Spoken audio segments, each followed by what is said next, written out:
Deep state, man. Because what they said is they averaged that they had about 5,000 data points per person. That is the crazy Porn. Bible. Porn. Bible porn. That is the Anime Bible porn. It's got to be tentacle porn in there too somewhere. Oh yeah. It's coming. Anime Bible tentacle porn. God has 10 tentacles. They're all penis shaped. They all have the commandments written. Oh God.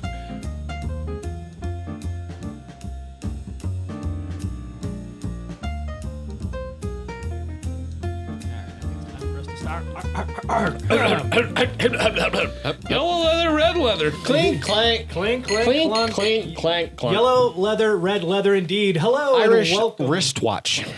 Irish wristwatch. to Strange Conversations. Strange Conversations. Oh, strange Blast happy hour. blast from the past. It's like my brain is melting because you went Irish wristwatch in the middle of the opening. I thought you could keep going, but sure. Moving on, we're here every week to talk to you about the geeky and nerdy video game and tech news. We used to talk about every single bullet point, but we have narrowed it down because it takes too long. We could talk about things such as Sony, Nintendo, and Microsoft partnering with ESA to work on loot box revealing the statistics behind it. Or we could talk about Netflix talking with the Game of Thrones showrunner signing a big deal that's going to make terrible, terrible content for their network. We could also talk about how Riot and Rockstar are actually doing much better with their work environments, but we don't have time for all those things. You can find them in the runners-up in the description down below. Mark that I was going to say below because I pointed my fingers down, and that's how I get them. Irish witchwatch. Jesus. This is not important, though, because we have other things that we need to discuss, which are The important shit. I would like to start with the old Marcus himself because we're going to go back to a topic from last week, which includes Ninja. Ninja. PG chop. So Ninja, as we all talked about last week anyway, Ninja has left Twitch in favor of going to Mixer, which When is did this Microsoft's happen? platform. It's like a week ago or something like that. And then it fades back. You got to make sure you do the edit. Just kidding. Go ahead. Move on. Okay. More. Anyway, so Ninja is completely and officially off of Twitch. His account, of course, still remains. He's not going to remove the account, that kind of thing. He's not going to tear anything down, whatnot. He did put something on there that says, I've moved to Mixer or whatever else. Well, he's got a whole community there. There are people who literally go there just to converse. Right. And apparently they also go there for pornographic content. I'm with them. The colored hair just says it all. Yeah, totally. So Twitch apparently has been trying out something new, and this was based on a public statement that came out from Twitch's CEO that said that they were trying to run a promotional basis so that a promotional thing, so whenever users are offline and people are browsing their page, which happens a lot, people go there to see their historical videos, that kind of thing, VODs, if you want to call them that, or participate in their chat because the chat remains open even if you're not there, that kind of thing. But they've been trying to do promotional streams of other people's channels on these channels that are offline. To me, it's just ironic that they just happen to use ninjas. Yeah. It's a little too coincidental, but there's They're nothing only that's using ninjas, from what I At understand. this time, correct. Yeah. So to me, it's a little too coincidental that they decided. it's not. He's got a 14 million thing. fan base. Of course, they're going to use that. Right. So the problem was that they were using it, which is kind of a big deal when you're not streaming. It's your face and all that stuff, because whenever the algorithm is that determines what to go up on that content was showing pornographic material from another channel that was streaming against the terms of service. That's exactly what he wants for his brand. Yep. That's an epic fail. 100%. So Ninja Hey, immediately... kiddos, check this out. Ninja, as soon as he found out about it, first off, checked the security settings on his account, made sure nobody had broken in or anything like that, changed his password and all that stuff, but the content was still running. Come to find out, it was this offline content from other channels, that kind of thing. So he immediately tweets out, to Twitch, I guess, to figure out this and get it resolved. So as soon as they get the tweet, they take it down immediately. Yep. And then Ninja puts out a tweet about an hour later or so that is a video of himself saying, I'm disgusted by this. I'm appalled that this is what they decided to do with my channel while I'm not there. I've worked hard to build this brand, You know, like it's his name. Yeah. He spent 8 years streaming, building up both himself and help building a platform at the same time. You know, so it's kind of a, he didn't say this, but it's kind of a kick in the teeth or whatever, you know, to him and to his brand to show that kind of stuff or show other people's content against his will on his channel. I'm about to say because they know that people are going to be there participating in his community. Yeah, the promotion of using his name to promote other people, I get as a company basis, but it's just dirty. That's great. Let him pick. Yeah, and it's like his name on it. Because other people can host people. Yeah. And that's been a fine thing for a while. But if you're going to do that against his will, one, it needs to be validated content, first off. Yeah. Like, you need to have a verified status and a bunch of other things, whatever, to prevent this from being a thing. Correct. Second, he should get paid for it. Yeah. Yeah. Like, you run ads during normal Twitch streams, that kind of thing, whatever, that get them paid. He needs to get paid for it. Yeah. Like, you're using his name to promote somebody else. That's not what they asked for. That's not free. Correct. That's not part of the terms of service that they agreed to when signing up. And the way that Ninja put it is, he definitely didn't agree to anything like this. The way he's coming off is that he definitely didn't agree to anything like this. So, and again, Twitch's CEO or whatever in a public statement, you know, said, we apologize completely. This content was against our terms of service. That content or that channel in question has been shut down as appropriate based on our terms of service. We apologize to Ninja and any kind of harm this may have caused him or his brand, so on and so forth. Yeah. Now, here's the thing about this. If he really wanted to, and if there was enough backlash from this, he has rights to sue Twitch. In my opinion, he has rights to sue Twitch. His brand was soiled, that if anybody just decided to like abandon him, he could literally claim. He'd have to prove damages. Yeah. Right. But yeah. But I mean, the thing is that, you know, like pornographic content on a non-pornographic site. Oh yeah, 100%, with a non-pornographic associated, you know, how did the algorithm channel, screw that up? Or brand, you know, like it seems like it just grabbed something random. And Twitch has also admitted fault, saying that yes, this happened. That's the other thing too. Yeah. So they flat out admitted yes, this was a problem. Oh, now, they had to take the pressure off of him. I don't see Ninja doing this because I don't think there was enough brand damage to do that. Just because he immediately jumped to Twitter to say, "This is not me. I don't know what's happening. I can't control this from my account." If anything, it has helped him on his new Mixer channel when people are like, "Oh, well, this happened on Twitch, but I'm on Mixer now." Twitch is going to try to do this ridiculous stuff. Yeah, so we're going to go to Mixer. Much better reigns of control. This will never happen if you come over and watch me here. Wing. So he even changed his hair color. He always changes his hair color. Yeah. It rotates around a lot. Yeah, because he's like light blue now, I think, or something like that. It's like green and blonde. Doesn't matter. I saw green, but I'm also colorblind. It probably was blue and then turned green or whatever. Yeah. Could be it black probably and yellow. changes in the sunlight. Let's not go there. Okay. Is that glitter? I do White find gold. this fairly fascinating in the sense that they're trying to.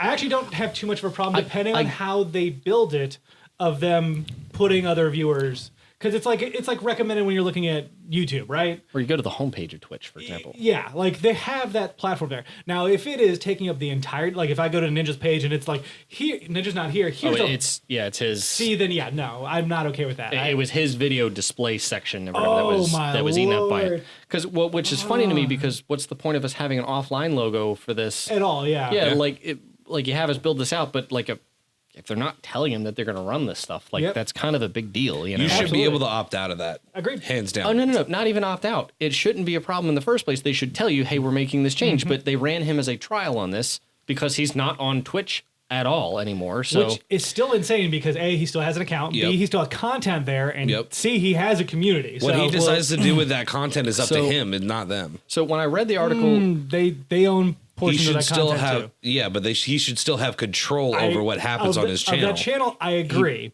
but he does to some extent in the way that it affects his brand. Yeah. However, it is still their website. Technically, the content belongs to them. Similar to YouTube. Does he have the right to delete the website? Oh yeah. Oh, he has full rights to delete his channel, all the content associated with it.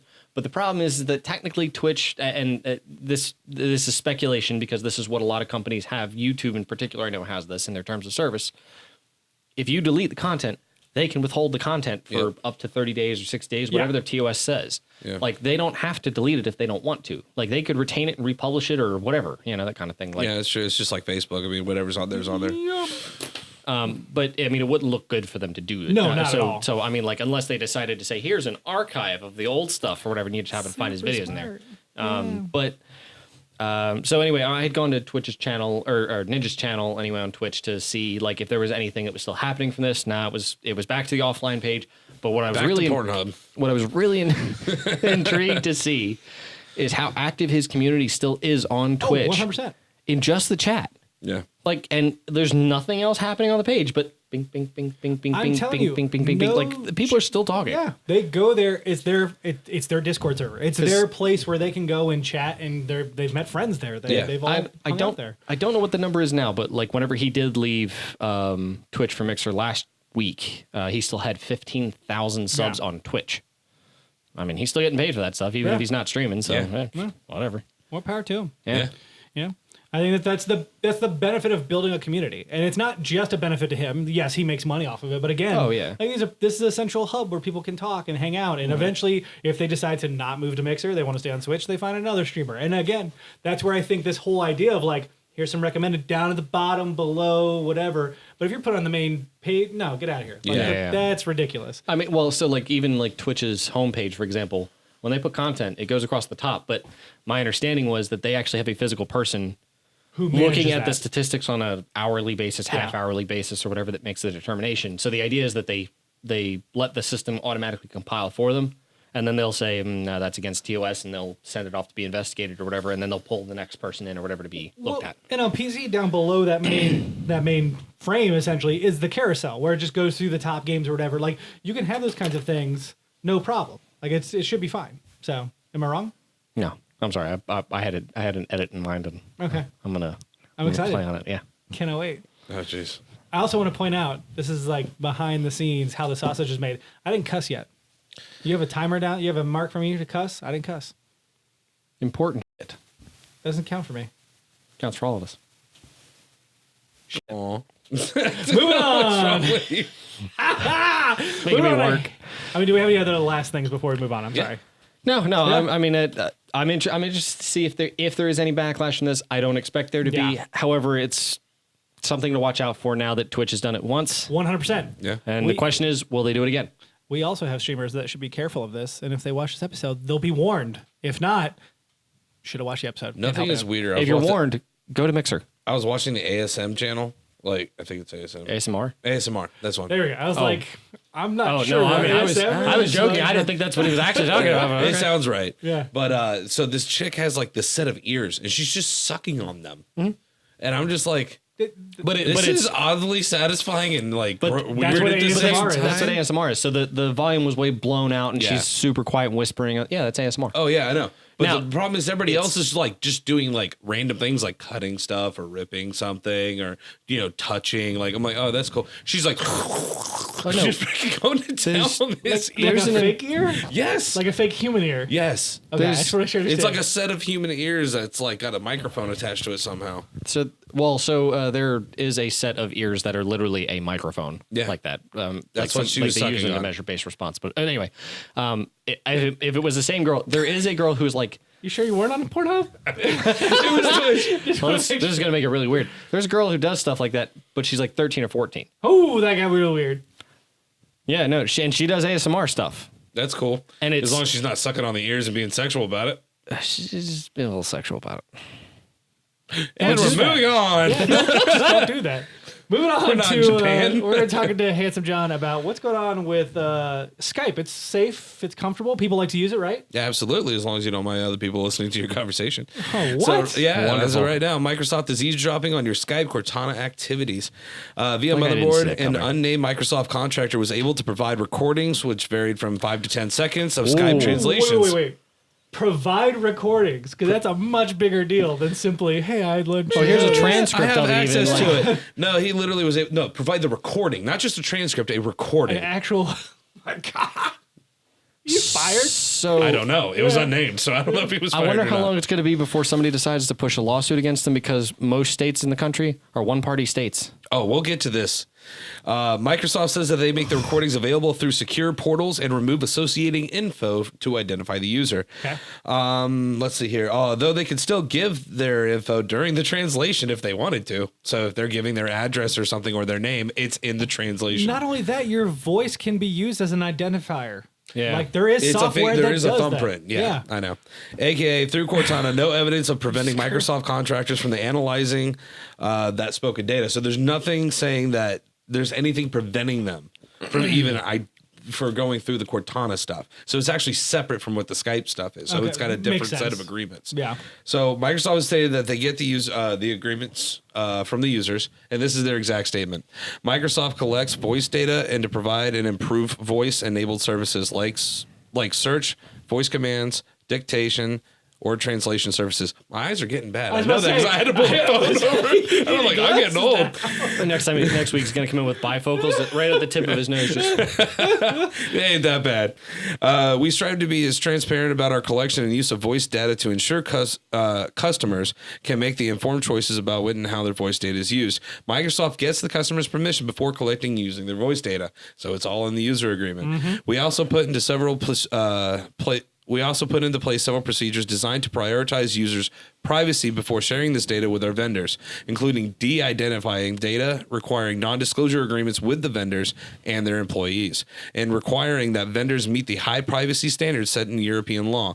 We continue to review the way that we handle voice data to ensure that we make options as clear as possible to customers and provide strong privacy protections. Every time I see customers, I keep trying to say consumers. It's just because that. But so anyway, that is interesting in itself that we decided in this day and age that we're still able to do this. It's all in the user agreement. Yeah. It's nothing different than what Amazon's doing with the Alexa. I'll be sitting there Apple, talking. Siri. We'll never say, you're the thing that you're carrying around your face all the time. Yeah. Yep. I'll just be sitting in the kitchen. All of a sudden I hear Alexa going, "What was that?" I'm like, "Thanks, freaky. Appreciate that." A word. That's what he's trying to say. Oh, yeah. Sorry, my bad. Okay. Google. Just saying that's fine. Okay, Google. Mayhem and destruction on this podcast today. So here's the other I'm just problem. waiting for this one to respond. Yeah, I'm actually surprised it hasn't either. I can't. The problem is that I find with most of this is that you cannot opt out on Skype, but with Cortana you can opt out. See, and that's the problem I find with the majority of these services is that you can't opt out. You can either just not have them on at all. But you are using Google Translate for a reason. But the problem is that they don't necessarily specifically identify that a human being is the one transcribing this or picking out from the set of transcriptions or writing in their own. I don't think it matters because translations. More than likely based on the way the terms of service is used is to say that they can use it in any form or fashion to do this kind of thing, which is fine. Yeah. But they can do it any way that they see fit. Exactly. They didn't specify that we're going to ship it through the FBI beings first and then come back, and then we're going to have somebody physically translate it. That's how we translate things, right? Yeah, of course, yeah. Yeah. I guess technically that would be through secured, qualified, background checked, DNR, or not DNR, do not resuscitate. Do not resuscitate that language, sir. I know, right? But unfortunately, if you do go to opt out from Cortana, that completely restricts all your ability to give commands and receive and have them go through. That's fine. Cortana shit anyway. So dang, shots fired. But there is a way. It's literally ranked lowest on the list. I think maybe second only to. I love how the highest, best named AI in the world from a video game of all places is the worst AI. You're talking about Wilson, of course. What I find fascinating is that Hal is the best. Is that we're not bleeping out Cortana in this podcast. Well, then we don't really care. You still have to throw in the other. Was it hey? Yeah. Cortana? He's just racking himself up some numbers. I got to send a screenshot at some point. You really should. The screen looks like. When we hit double digits, we'll do that. So just to clarify, if you did want to restrict your privacy settings through Cortana, you can go to settings, privacy, speech, and disable online speech regulations. But there's also another way to do it if you're just a little bit more on top of it. Kind of like when you used to erase the cookies so your parents couldn't tell you were looking at porn. Yeah. Yeah. You go through and the route is to clear the voice activity and hopefully it gets there before the contractors get a hold of the data. So basically what you're hoping is that when you use it, you can just go and delete the data manually just before the contract, before the contractors get it and do their transcribing. Is the hope that you get there transcribing before the data hits the database or before the contractor hits the database? Before the contractor gets it from the database, because if you delete it, it'll delete it from the database. They get a notification and get it real time. I was about to say, regardless half a second after you say it, they're getting the information. I wouldn't be surprised. Now, to be honest, most of this stuff, I've never heard of any of it being used to be like, oh, we got you moments. Like, oh, we sent the police to your house because we heard the word marijuana in your house. I don't think they'll. So that we've had this conversation before, I think, but I don't think that's something they'll ever want to do because it sets a precedent from there. And all public trust in you is immediately lost. Not only in you, but everyone else, too, because that means at any point in time, anybody else can do the same thing with the same worded agreements. Right. Now, the way that this works now, from my understanding, is yes, they do still monitor. Yes, the FBI and NSA and everybody else still gets the information about what you say, that kind of thing. Jesus. If it flags. Barely. But they only do it to continue to track you.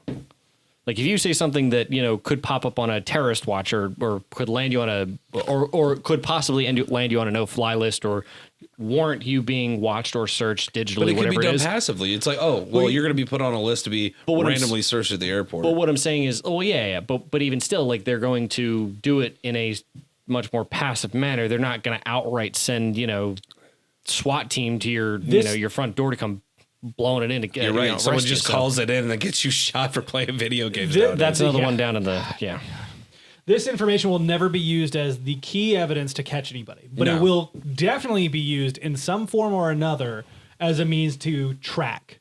So we want to make sure we know where this person's going. Single party confirmation is in this state as well. Yeah. So that is a problem. Like anybody can voice record you as long as they have their own permission to do it. Yeah, which is insane. Yeah, I mean, kind of. I mean, at the same time, like you think about how many rights that would actually affect. It's like you couldn't do any voice recordings anywhere without having everyone's permission, or majority party.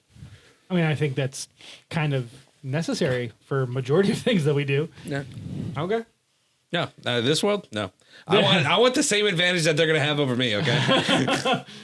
Let's keep the even playing field. Maybe I'm crazy. Yeah, I mean, at this rate, we've already given up all of our privacy anyway. I mean, you're not wrong. And that's where the real debate comes in. It's like, are you okay? Are you okay with this? Like, it doesn't matter whether you're using Cortana or you're using Apple or using. Yeah, I mean, if I remember right, this is literally a quote from the great hack or whatever. It's like, honestly, they just give us this information. It's amazing. There's a similar quote from Fahrenheit 451, and I will pull it out eventually to say it on the show. Wonderful book. You should read it. I've mentioned it before in this podcast. But the whole point is, like, in Fahrenheit 451, there's, like, this whole dystopian future where books are being burned and all this other stuff. And the lead character, Guy Montag, wants to figure out what happened. Like, I don't understand how we got here. And someone's explained to him, like, you don't understand. Like, people just stopped caring. Like, they just gave it up willfully. And this is where we are. Like, that's what happens when you don't care about your privacy and your own self. Yeah. Is that it can easily be used to go against you in ways that you have no comprehension over. Like with a totalitarian president. Yeah, or I mean... Psychological manipulation. Psychological manipulation. We were talking about with the great hack before the show. Like, I mean, how you're able to just manipulate people by putting ads in the right spot. I mean, we all have a grandparent or two that's on Facebook that's like, hey, look at this video of Barack Obama killing children. You're like, that's not real. Not only is it not real, that's not Barack Obama. Like, you're racist. That's just because it's a black man doesn't mean it's Barack Obama. But so, do we give our grandparents a pass on this just because they grew up in that time? We still need to correct them. So, and that's we do. Yeah. Like, absolutely 100%. You're like, that's not okay anymore. Yeah. It hasn't been okay ever, but we knew it was okay when you were young.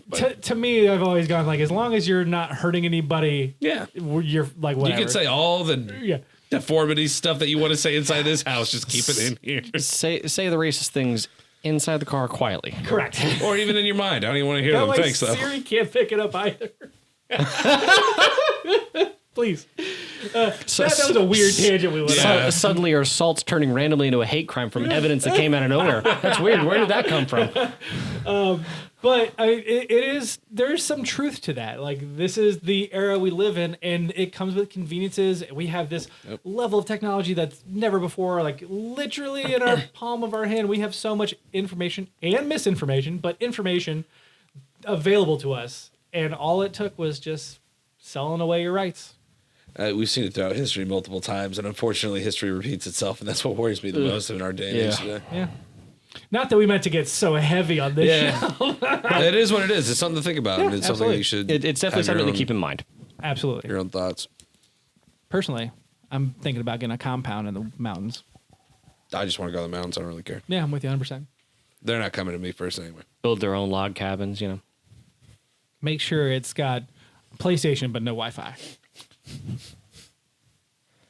No? Okay, no PlayStation? Damn, I was close. No Wi-Fi. So, Yeah, so yeah, what, that's what, what I'm I don't understand why what you want no gotta- Wi-Fi. Things have to update. Yeah, but Come on, man. we'll wait to the end No, of no. the PS4's life cycle. What you got to do is you've got to hack your neighbor's Wi-Fi, the closest neighbor's there we go. Wi-Fi, VPN, baby. and then use theirs, and then VPN from there. See? Yep. See, this is why we keep them around. You're not supposed to have neighbors in the woods. It defeats the point Find of being a in way. the woods. The Linus Tech Tips has a wonderful video on 12-kilometer extended range Wi-Fi. It's great. It's a legitimate thing. Convince your neighbor to get. Can just install the little satellite dish on top of their house. Just come by. Oh, this is going to help you. I'm going to do it for you for free. Yeah, I'm with this fake company. It's good. I used to work for this Time Warner. Yeah, so there you are. Make sure you read. This is important. This is we're joking around a lot. We're going into deep and heavy topics, but seriously, read the user agreement. They're long. Yep. It's not an easy read. They're very dry. That is intentional. Wasn't there a user agreement for a company that said if you read this and you give us a note saying that you signed this user agreement, you'll get $10,000? I don't remember that, but I'm sure. I have to look it up. But there was like I don't think it was that much, but I do remember something like that. It was like $100 or something. No, like that. no, I remember it being like a really? good chunk of change. So like no one will ever read this. Yeah. And like it took years. Yeah. For someone to actually read the user agreement and then actually send in a letter and got the money. Wow. So read your user agreements. You will be surprised at what you sign away just so you can say, And maybe you'll make $10,000. make a call for me. Yeah. I thought you were going to do it. You grabbed your phone. So Start the rest of the podcast is him reading a user agreement. sounds really creative. Moving on to our final topic of the show, which would be my topic. And this one was super interesting. I found an article this past week on Kotaku talking about Silent Hill 2 speedrunners and how Silent Hill 2 I don't understand. speedrunners are getting help from a mysterious person to help solve puzzles faster and get through the game. So, starting about 2.5 weeks ago, people who have been trying to speedrun this game and are streaming on Twitch have been seeing this random person come in. And towards the end of the game, they come across these larger puzzles. So Silent Hill 2 is built around a structure in which the puzzles are randomized. It's one of the harder parts of speedrunning the game is because a lot of people have up until this point been like, it's all about luck. You got to get the right puzzle. You get the right puzzle, you're able to go through pretty quickly. But if you get stuck on the wrong one, it can kill your time, which is one of the reasons why people have so much fun with speedrunning it. So this individual has hopped in and started directing the person playing the game on how to solve this puzzle. And it's different puzzles in different parts of the game, but this person has always been right. And so people were starting to like speak amongst themselves like, hey, this is kind of weird. Does anybody know who this person is? And finally, last week, the person revealed the method to their madness. And so it turns out with Silent Hill 2, if you map the earlier puzzles, you can actually choreograph the difficulty of the later puzzles. It basically corresponds with each other throughout the game, but it's so fine that it's hard for people to really pick out the differences. Really? So this person has the actual differences. They broke it down into like an entire map. Like if your first puzzle is this and you have to solve it this way, and they can read the chain of events and figure out how to pursue the puzzle. And so the entire community is blown up now of like, can we use this? Is this legal? So a lot of different speedrunning communities. I mean, it's a community-driven thing. Correct. So They set their own rules. A great example is BioShock Infinite. There's an item in BioShock Infinite that allows for, I believe it's a certain amount of damage to be done, which helps speedrunning tremendously. I'm going to look this up real quickly so somebody can advance for me. The user's name, by the way, is sh2_luck, which makes me laugh. It's a Shaw. Fine, doesn't matter. You guys can talk for a minute. That'd be great. Oh, I found it, by the way. You found what? What I was talking about earlier about the user agreement. Okay. Georgia high school teacher Donalyn Andrews won a $10,000 award after she closely read the terms and service conditions that came with a travel insurance policy she purchased for a trip to England. Florida insurance company had inserted language promising a reward for the person who first person who emailed the company. We understand that most consumers don't actually read the contracts or documentation when buying something, but we know the importance of doing so. So we created the top secret pays to read campaign in an effort to highlight the importance of reading policy documentation from the start to finish. Here's the best part. So in 2017, 22,000 people who signed up for this free public Wi-Fi, it inadvertently agreed to 1,000 hours of community service, including cleaning toilets and relieving sewer blockages, The Guardian reported. The company, Manchester-based Purple, said it inserted the clause into its agreement to illustrate the lack of consumer awareness that they are signing up for when they access the free Wi-Fi. Amazing. Read the user agreement. That's amazing. Not every company is so generous to demonstrate the importance of reading this fine print. So here's definitely a good idea for anybody who is good with AI and wants to start a good company, that kind of thing. Build a website that uses AI to read terms of service and user agreements and determines the fine points of things you should know. Here's That's a better actually a one. really good idea. A few years earlier, several Londoners agreed, presumably inadvertently, to give away their oldest child in exchange for the Wi-Fi access. I've seen that one before, yeah. It was real good. Jeez. It's crazy. I kind of want to write terms of service now for service. I just Back. So Back I'm on going to have a track. terms of service link somewhere in the description at some point in the future whenever I get a website up for you us. get a so free good. T-shirt Yeah. By watching this video, you immediately agree to give up your firstborn child Yep. and inadvertently pay us $1 million over the course of your lifetime. per view. Completely utter segue for Supergiant's newest game, Hades. They've been doing the early access and allowing patch notes to be released and stuff. Every time they release a new patch, they release a YouTube video with the narrator narrating the patch notes. That's actually So kinda cool. good. So good. I'd say I think that's a good idea. Yeah, I love it. All right, back to the speedrunning community. Especially with their voiceovers. So this is from the Kotaku article, which you can find in the description to the down below. For example, similar situations have happened before where speedrunning communities agreed to cheat in order to level the playing field. For example, BioShock Infinite runs are heavily dependent on finding a hat that increases movement speed when their shields break. One problem, the hat is a random drop. Eventually, the community agreed that runners could use a mod to always get the item they needed in a specific location. I can understand why, because you're legitimately speedrunning with this stuff, and some people will do bare bones speedruns, like they're not going to either not use magic, or they will use magic, or they'll only use like physical weapons, like stuff like that. I just Like the Zelda one always got me because I'm like, you're doing all these flips and tricks and dirty things, like the stuff that's I'm like, I don't even know what's happening, and I played this game like dozens of times, and I'm looking at what's going on right now, and it's flipping me out. if anybody has an interest in whatever game, like it doesn't matter if you don't play games a whole lot anymore and you played Pokemon Yellow or whatever in your childhood, like whatever game you like at some point in time, there's an amazing speedrun for it.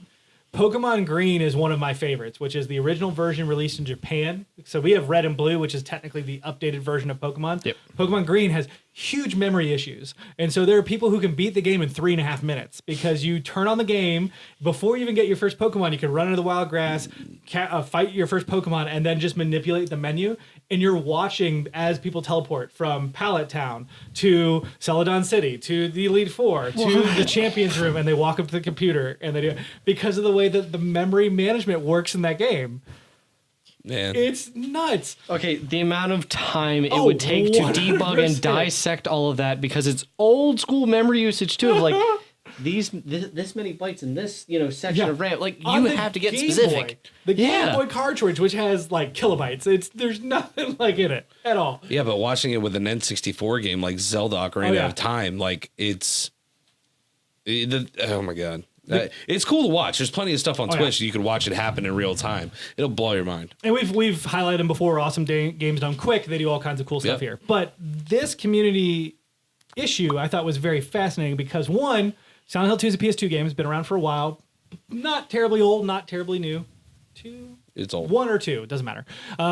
2, this has caused an uproar within the community of like, how do you handle this situation? I think on a base by base basis, I mean, you could have, like I said, a solid, like this is a speed run based on no special circumstances, no different variables other than real gameplay. Well, so my opinion would be on this: allow it. Yeah. The reason is because then you'll have people who come in and say, I'm not using this, which makes theirs much more valuable Yeah, in that respect. agreed. Yeah. Or it becomes two different types of speed runs essentially available for Silent Hill. Yeah. I agree 100%. I actually think it'd be really cool because, one, you can do your own limitations, however you want to set it up, whether you want to set it up in a way in which, hey, guess what? You're not allowed to look at the chart. You have to memorize. Yeah. Which is more skill involved in the run. Yep. You have the chart available to you. You can use a chat, however you want to do it. But regardless, this is I'm going to look up the date now because I'm very curious about it. This is an older game, but this is an example of recent years. 96. No, it's older than that.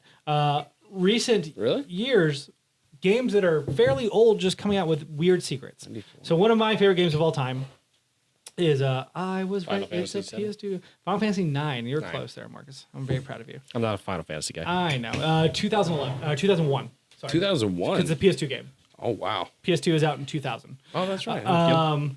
Final Fantasy 9 is Good thing I don't play 20 questions. revered as one of the worst, has one of the worst video game strategy guides of all time because Square Enix decided that they're going to try and embed their Play Live website into the strategy guide. So I personally spent $25 in the strategy guide and would go and be like, hey, if you want to learn more about this secret, go to Play Live and log in. I didn't have a computer at the time, so I was like, I guess I'll figure it out eventually. But there is a secret that was stuck in the game for over 19 years that people found this year. Like, these games have all kinds of interesting things, and it builds its own culture, its own community. At a certain point, okay, maybe it's just because you get to a certain point where, like, the devs, the people who would be able to read the game, strip it, and dissect it essentially to find this kind of thing in a technological fashion as opposed to doing it in-game of, I'm going to run against this wall and see what happens. 100%, yeah. You know, like that kind of stuff. Like, that seems to me like that would be the thing. Maybe it's been too long that the game's been out, so those people aren't interested in doing that kind of stuff to dissect it anymore. So, Or you have the more, but it's 50-50 Yeah. if you have the hardcore hobbyists that can do it or not, which is interesting to me that you find this stuff out this far down the road. 100%. Because it's either the dev that strips it apart and finally finds something like this. If that's the case, first off, that's amazing that you've hidden something in your software development that well that somebody can't, you know, decompile this, you know, to find that. But if it's the game, you know, the game guys, or if it's the players that are running through it finding this, okay, fine. Still, at a development from a development perspective, that's really awesome that you've hidden something this deep. To find it this many years later. Fascinating. Kind of Absolutely fascinating. and as a game developer, I'd be proud of that. 100%. Like, there's a bunch of like weird stuff. Like, we were just doing one on Division where you would go through, and we were on where was it? It's the one where you go defend the satellites. Okay. And then you have to go do the computers in a specific order. And then you have to go turn on the panel, and then all of a sudden it opens up this random room. Don't reveal it. Okay. Yeah. And it has this like setup in it, and it's like that's random, weird, and cool at the same time, I guess. Like, yeah, but it's cool that someone had to go through all that to find that.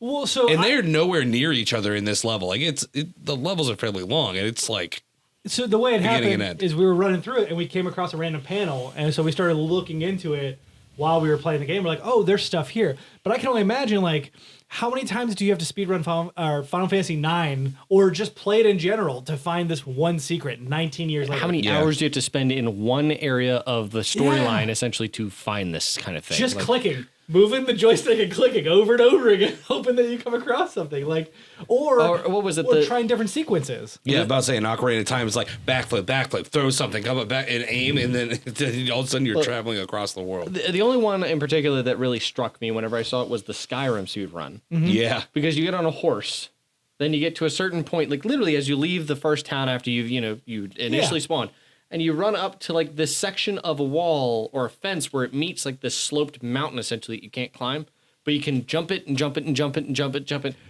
and it launches you. I love it.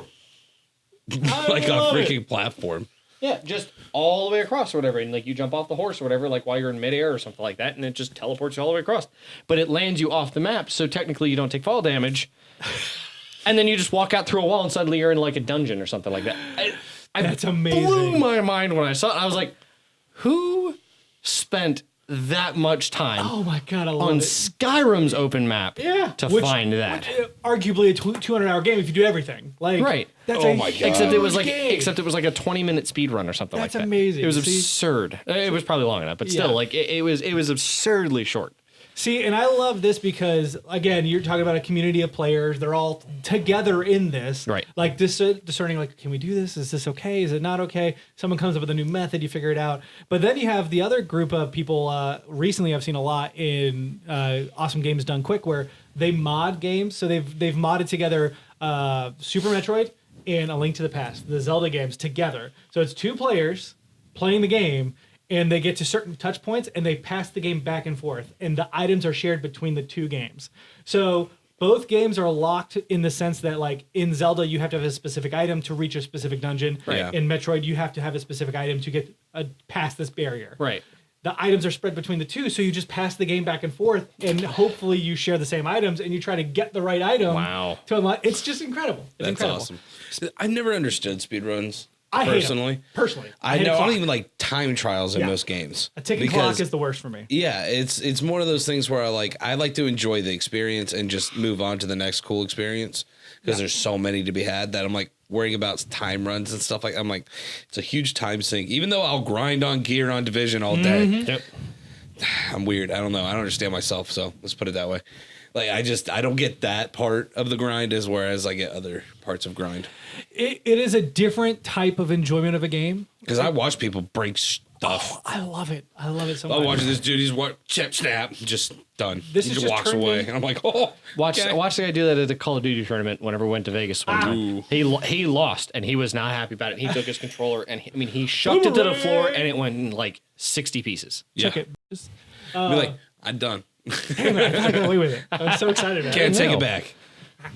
But this has turned into an appreciation of speedrunning in general. But I do want to know what your opinion is on this particular article, but also in general, if you have a good speedrun, please drop it in the comments. Put the link up there because I will 100% watch it. I'm always interested in something cool. I do like watching them on Twitch. I will say there's certain, Yeah. like I like watching the Zelda of Ocarina of Time. Once seeing how different people do stuff, it's kind of crazy. Even games I've never played Wind Waker, but I love watching Wind Waker speedruns. Yeah. Because they find ways to break the game, and I'm like, cool. I'm well associated enough that I understand what you're doing. Yeah. But I also don't know enough, so it's Like, really I don't get Mario mad. Kart was Oh, one of the you're first ones I cheating. had, That's not the same. Like that's not what it's about. Yeah, you know? it's Yep. very cool. Very cool. Yeah. I think it's time to move on to last call. Oh, we got a surprise. Oh God. Shut your eyes. Last call! Give me the bell. You don't have to go home, but you can wear that. That's incredible. Wow. That I love is it. wonderful. You had love to it. have been hot this entire show. Burning up, and this is Just itchy. for that. The sweat actually helped, though, thankfully. I was wondering. I was like, man, I'm wearing long. I just grabbed the wrong shirt. What are you doing? Please post some love in the comments for that wonderful shirt that the dispatcher's That is wearing. hot, man. I'm Right loving on. it, dude. This That only is- works because Taco Bell apparently is done with their Bell logos. Are they really? So There you go. What's their new We're logo? taking it. just Taco Bell and clean text. We'll figure it out. Who cares? It's going to be boring as hell. Yep. Moving on to a couple shout outs. We, of course, want to pimp our boy, B Scotch and Dots. TIMP. You saw him terribly on the show. I don't understand how he plays from software games. I He's don't not either. very good. We were killing it though. Yeah, obviously. Yeah. He said he time could he'll join get us. boss fights. and Yeah, I don't know. He never was, made it. Like dying left and right. Ooh, military origin. I had no equipment. No. But you can find him on Twitch. The link is in the description down below. We also want to, of course, shout out our brand new streamer joining the network on top of B Scotch and Dots. Not literally, but next to him, Stretta. Stretta was involved in that Uno video you probably saw last week in the description. you can find that the video never-ending up Uno here. game. Up to there, if somebody figures it out. But yeah, it's there. It's great. It was, Moving on. there, it was there last week. You could see it there too. And, of course, you can join our Discord. We do have a conversational general chat. You can talk in there. We're working on building our own channel in there so you can discuss things with us that are specific to the show. Please feel free to join. The link is in the description. It's not very hard, and you're probably already in Discord. So why don't you go over and say hi? Yeah. Moving on to the question of the We week. actually find really cool sales you can look at too. Yes, we do share quite a bit of sales because we have quite a few frugal individuals. That's a nice way to put it. Moving on to our question of the week. I stole this one from another podcast I listened to, but it doesn't matter because we can take all the credit ourselves. What most recent piece of media or entertainment that you thought you would enjoy, but didn't? Oh, Most recent. the one that I was most disappointed in. Yes. It was Mirror's Edge Catalyst. Really? That game was the embodiment of what EA does to things where like we don't even really know what you like. We just wanted to make money off of something that you liked beforehand.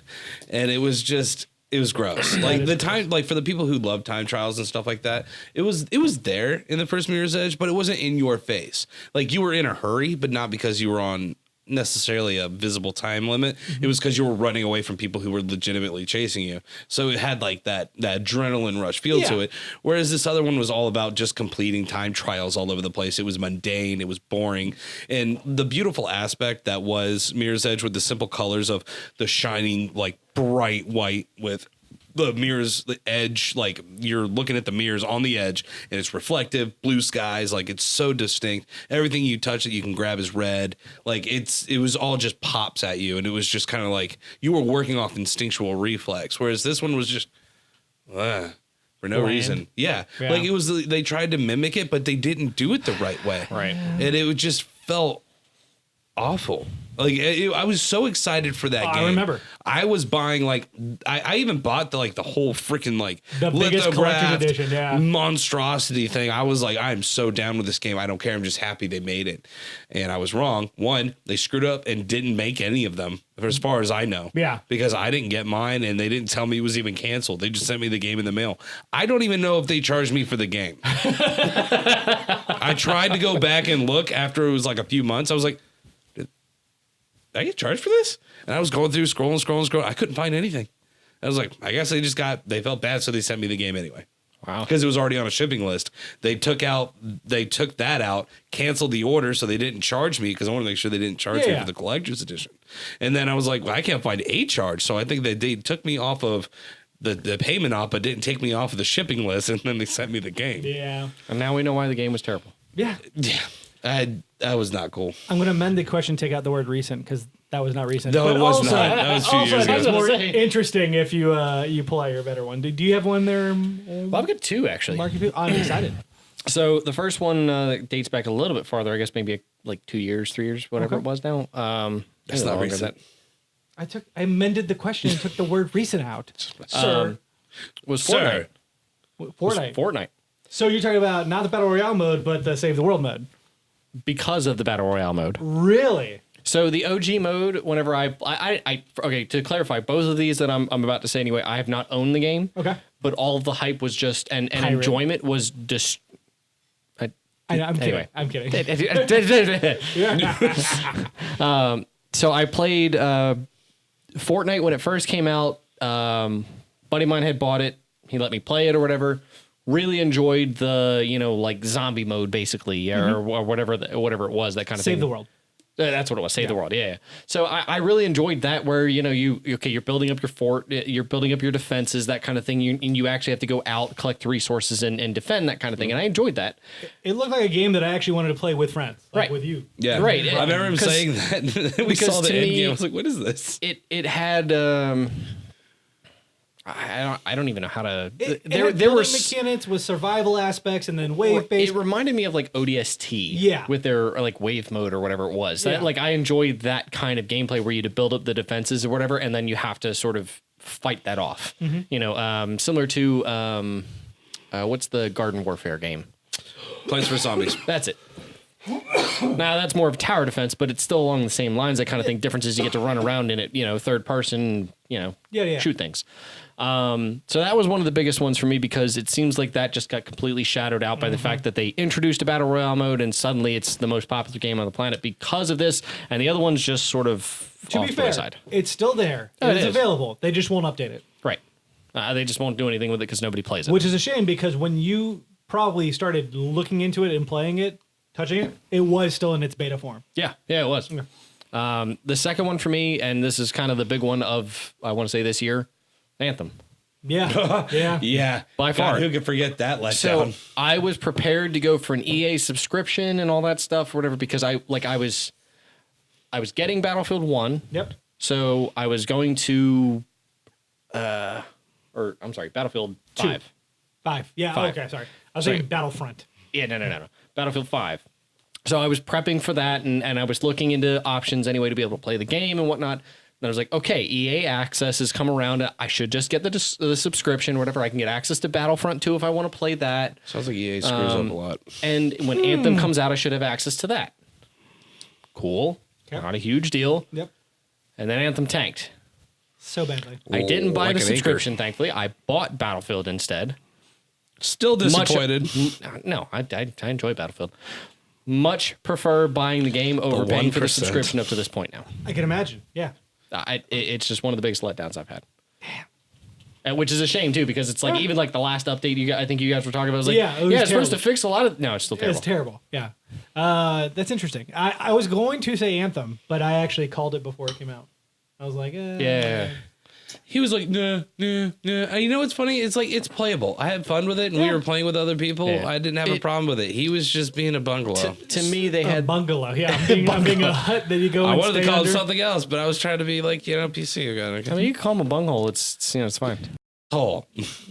Market. My biggest problem with Market. Anthem has nothing to do with like a majority of what the game is. It is the disjointedness. Yeah. Like the fact that you have to go into the open world separately. The fact that you have to go into missions separately. Like And the load times are atrocious. yeah, a Division is such a breath of fresh air because it's like, what do you want to do? Oh, let's go get this exotic weapon. Okay, let's go in the dark zone. Let's go get a card. Yep. Oh, I'm just going to fast travel these locations. That's really quick. Or I'll just run that way. Like it's all interwoven in one world. Oh, don't get me wrong. Division 2 put it right. They learned from their mistakes in Division 1. Hands down, probably the best sequel I've seen in a very long time. Especially in this type of game. Yeah. Yeah. Anyway, at the end of for me, the hype train started with E3. Yep. The big release. Iron Man in space, man. I'm ready for it. Yeah. Well, not even in space. Iron Man in a vertically integrated environment, flying between caverns, that And kind even of thing. felt good though. Like, It's an the ecosystem. mechanics felt good. To be fair, the shooting and the flying feels incredible. Yeah. I actually really like the way that game feels. But there's other mechanics that are just a problem. Like you can't attach a weapon after you pick it up in the wild until you go to a mechanic shop. Like, why can't you land the suit and just apply it yourself? What's wrong with that? I never understood that about Destiny when you got engrams and you had to Yeah. have see that you. You go back and get looked at. Shut up. I just killed this boss. Let me look at what I picked up. Can I have the moment of gratification? Thank you. Nope, not for another 5 minutes Yeah, at least. exactly. Yeah. You have to stop what you're doing to go do that. 10 minutes in Anthem, the load times. Yeah, no kidding. So, I agree. Anthem. Mine is an older game that I knew going into it was a Now bad I see game. why we removed recent. Yes. And you took Anthem. I changed a few things around, but Beyond Two Souls. Oh yeah. I So remember Beyond that, Two yeah. Souls is made by Quantic Dreams. Quantic Dreams. I saw an announcement. Apparently that's on the Epic store now. It is now, yes. Because I was looking on Epic's like website for some of this stuff, but So Quantic Dreams is a second-party developer that made a bunch of games for PS3 and PS2 that are narrative-based, but they're deeper narrative-based. So like your actions have consequences, and they have multiple endings. They built Interesting. Indigo Prophecy, Heavy Rain, and then Detroit is the one that's on PS4 newer now, one. and then of course Beyond Two Souls. So John and I both played Heavy Rain because we were part of the Blockbuster like rental program where we had the discs mailed to our house. Yeah. And so he had it with the family, and he and I would both confer of like, hey, if you want to play a game or if there's a game we both want to play, we'll get it. So Heavy Yep. Rain was one of those games. So we got it, and you were playing something, so I got to play it first. I remember that specifically. You were playing in the room, yeah. Your room. And so I remember playing Heavy Rain, and Heavy Rain is like literal masterpiece in my eyes. Yeah. It is not it has its problems, and I understand that logistically. But it was an amazing story. So like, good. yeah. It's a narrative detective noir story involving 5 characters. and it's kind of dark. Like, It's dark, involves a child killer. The father goes through a series of trials that are kind of similar to like Saw Light, like not as gory, but like cutting off your finger with different utensils and stuff like that. The killer is one of the people you play as. That's not really a spoiler. It's He kind of is. advertised. yeah, I guess it is kind of Yeah. advertised. Like, you can go through an ending where you'll never know who the killer is. You'll go through where the killer wins. You'll go through where you never find, like, you kill the killer and you just never know who he is. There's Incredible one where game. everyone dies. Like, Incredible game. Yeah. One of my favorite mechanics is that there's a sequence where you're driving down the highway the wrong way, and you have to steer the car with the 6-axis controller, left and right. And I'll never forget this because I don't know if you were watching me or not, but I was freaking out because I was like, and I flipped the controller, and it did a 360 in air, and I caught it, and I was able to continue going. So I have that trophy for not getting hit. Yeah, the bear. Yeah. I still remember that trophy because it was one of the only ones I missed, and I had to go back, and it took me like a half hour to get it right. You have to not get hit by the cars, yeah. And literally, like, there's no room for error in that. Like, if you screw up even a little bit, you're done. Spectacular game. No damage to the vehicle whatsoever. So that means even hitting cones and stuff. Yeah. It's like Spectacular game. Fast forward a couple years, how you got that trophy, flipping controllers around. Like, God. Beyond Two Souls comes out. Beyond Two He's Souls good like that. is a game made by the same developer. Good. It's got Willem Dafoe. Yep. It's got Ellen Page. Ellen Page, yep. Yeah. Interesting. It involves her. Amazing cast. And you're like, whoo. It involves her having a spiritual entity bound to her from a childhood perspective. You can play with two people. So you can have a friend who can grab another controller. They can grab a tablet, and they can sync the tablet with the game. Like, it was really, really interesting how they did this. Okay. Yeah. God awful. One of the worst games I think I've played. Great concept, terrible execution. I still want to play it because I love God. the concept. Like, I have to understand why it's so awful. It's so bad. I just haven't gotten around to it. So I feel like that's kind of been the theme now with everything that we've talked about. Yeah, 100%. Great concept. With exception of Fortnite, of course, but like No, it's a great concept. it was a I'm good with concept. you, It was yeah. a tower great defense concept. It's not that it was terrible execution. It was great execution. It was just Abandoned for money. yeah, exactly. But that still seems to be the theme, though. It's just Anthem, Mirror's Edge, and now Beyond Two Souls. Yep. And so the game is told, for one, the narrative's told in a non-linear fashion. So there, you will start with her being like That's gotta be confusing. 28 years old. Then you jump to her being 4. Then you'll jump to her being 18 and in the army. And so it's all over the place. Very weird. The newest PS4 and Epic Store versions of the game have a form where you can play it in chronological order. I did not play that way because I wanted to play it the original way the game was I released. would probably actually like to do that to see if I had a different experience. Agreed. As a, like, start off fresh. I mean, I guess what is it? It gets to a certain point in their life where I guess something happens, and then you got to go back to that age, or Not really, because again, it jumps around. So it's not even like, hey, you're It's going to not go even up useful to, for what I you're understand. You're going to start here and go back and then go in chronological order. It's just legitimately jumping everywhere. to me that would make sense if like okay, they're 28 and they like cross a friend on the street or something like that, and it's like, oh, we need to explain this backstory. Go back to when they're 4 and then meet this individual and the fact that they're best friends and whatever else. There's a little bit of that, but it's not nearly as well done as you're explaining. That's terrible. Yeah. There's also combat because you are, it's one point in time involved in the military because you have this entity, so you can use it. And that entity has its own version of combat compared to Ellen Page, but neither one of them are fun or engaging or like they're kind of challenging, but in that frustrating way of like, this is dumb because the controls aren't listening to me, not, hey, this is me failing. It was a culmination of all these things. And so I finally beat the game. I think I got the bad ending, and I was just like, I wasted 12 hours of my life. Cool. That was fun. And I rarely say that about a game. Even bad games I play, I'm like, I learned a lesson. No, this one I was like, this is a waste of time. Brent is the resident content consumer, if anybody didn't know, between games, videos, movies, shows, the whole deal. I don't know how he gets work done. He doesn't. That's the point. Secret, I don't, yeah. Why do you think? Why do you think? Like this project's been going on so long? Yeah, So. forever, yeah. Well, one project for 4 months, that's why. But no, like for you to say that something's terrible with the breadth of knowledge and experience that you have, going into like content like this, it means something. Yeah, it's, whew. You got Because someone on you your actually have a nose. very good gauge. Yeah. Thank you. I appreciate Something on that. your nose. I think it's shit from your face being so far up. Mark it. Please let us know what experiences you have had recently that you were so can I say? excited about that just failed miserably, blew up in your face. You are not a fan Like the of. ending of this podcast. Leave it in the comments to the down below, Mark. Of course, I wouldn't say below because that's what he wants. Of course, you can tell us anything else you'd like. You can find us on Twitter. All of our Twitter handles are in the description. We, of course, love having conversation, hence why we're here each and every week. I believe next week you will find a game-centric episode. We're not quite sure. It'll be next week or the following week, but it'll be fun because we'll be playing I don't know, stick fight or something. Stick Fighter. Stick Fighter or something. Stick Yeah. fight or You're the one that Move or bought the game, Die bro. or- That's why I looked I to don't you. know, we'll You know, find if you want to some- comment, we'll find it's cool if something. you want to be angry. There ain't no reason to be angry at us. Yeah, name calling's not necessary. I am open for discourse. I tend to check the comments as much as I can. We actually have a large network that goes in there and comments and checks and everything Contradict us. We'd like to find out else. why. Correct. Please, and bring If we're wrong, sources. well, yeah, give us all the deets because we want to know and we'll correct ourselves. 100%. Absolutely.